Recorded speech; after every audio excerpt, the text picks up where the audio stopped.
এক যুবতীকে পুড়িয়ে খুন করা হলো, সেখানে এই পরিবার মা বাবা সন্তান হারালো, একটি মেয়েকে হারালো, সেই পরিবারের পাশে গিয়ে সমবেদনা জানাতে দিচ্ছে না দুর্বৃত্ত দল, ঘেরাও করে রাখছে, যারা যেতে চাইছে তাদেরকে আটক করে দিচ্ছে, এই ধরনের ঘটনা ঘটছে। এগুলো আগে ছিল না, আগেও হয়েছে।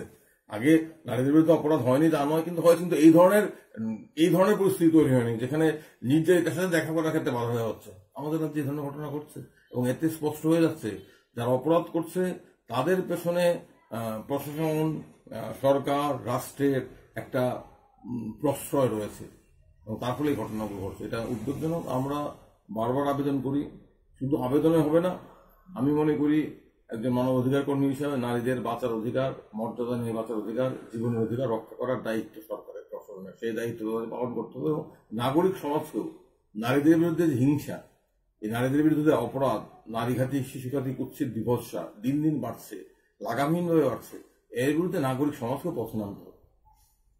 ধন্যবাদ স্যার।